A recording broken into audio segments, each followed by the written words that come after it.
John 11.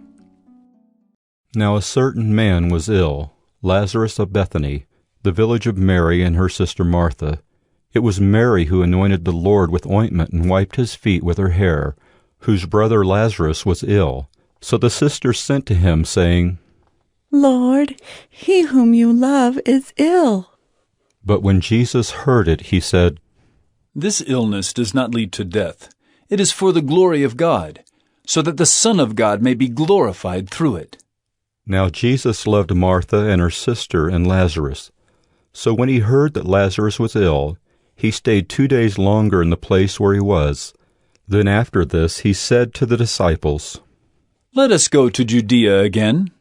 The disciples said to him, Rabbi, the Jews were just now seeking to stone you, and are you going there again? Jesus answered, Are there not 12 hours in the day? If anyone walks in the day, he does not stumble, because he sees the light of this world. But if anyone walks in the night, he stumbles, because the light is not in him. After saying these things, he said to them, Our friend Lazarus has fallen asleep, but I go to awaken him. The disciples said to him, Lord, if he has fallen asleep, he will recover. Now Jesus had spoken of his death, but they thought that he meant taking rest and sleep. Then Jesus told them plainly, Lazarus has died, and for your sake I am glad that I was not there, so that you may believe. But let us go to him. So Thomas, called the twin, said to his fellow disciples, Let us also go, that we may die with him. Now when Jesus came, he found that Lazarus had already been in the tomb 4 days. Bethany was near Jerusalem, about 2 miles off, and many of the Jews had come to Martha and Mary to console them concerning their brother. So when Martha heard that Jesus was coming, she went and met him, but Mary remained seated in the house. Martha said to Jesus, Lord, if you had been here, my brother would not have died. But even now, I know that whatever you ask from God, God will give you. Jesus said to her, Your brother will rise again. Martha said to him, I know that he will rise again in the resurrection on the last day. Jesus said to her, I am the resurrection and the life. Whoever believes in me, though he die, yet shall he live. And everyone who lives and believes in me shall never die. Do you believe this?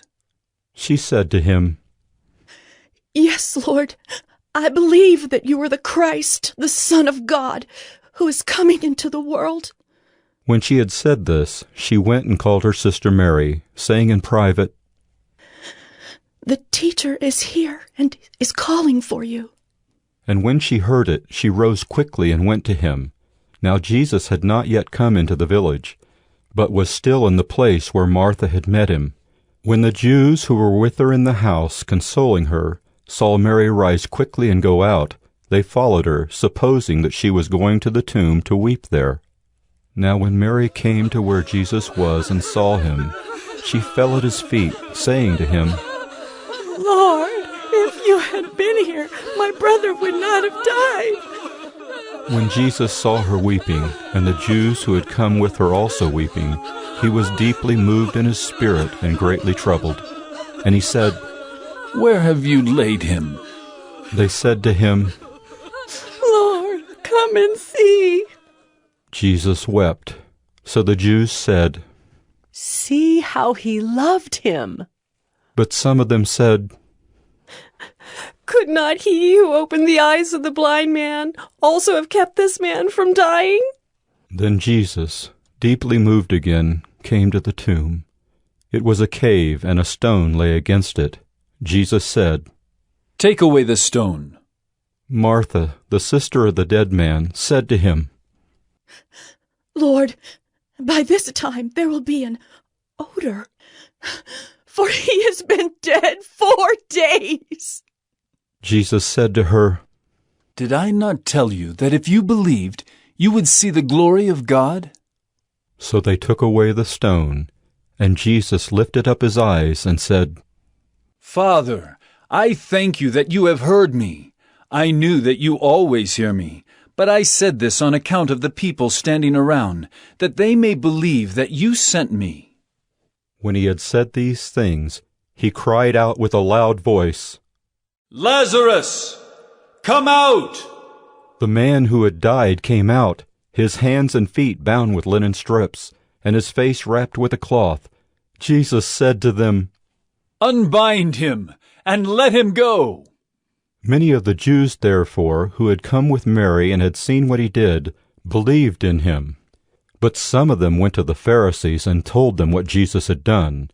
So the chief priests and the Pharisees gathered the council and said, "What are we to do? For this man performs many signs." If we let him go on like this, everyone will believe in him, and the Romans will come and take away both our place and our nation." But one of them, Caiaphas, who was high priest that year, said to them, "You know nothing at all, nor do you understand that it is better for you that one man should die for the people, not that the whole nation should perish." He did not say this of his own accord, but being high priest that year, he prophesied that Jesus would die for the nation, and not for the nation only, but also to gather into one the children of God who are scattered abroad. So from that day on they made plans to put him to death. Jesus therefore no longer walked openly among the Jews, but went from there to the region near the wilderness, to a town called Ephraim, and there he stayed with the disciples. Now the Passover of the Jews was at hand, and many went up from the country to Jerusalem before the Passover to purify themselves. They were looking for Jesus and saying to one another as they stood in the temple, "What do you think? That he will not come to the feast at all?" Now the chief priests and the Pharisees had given orders that if anyone knew where he was, he should let them know so that they might arrest him.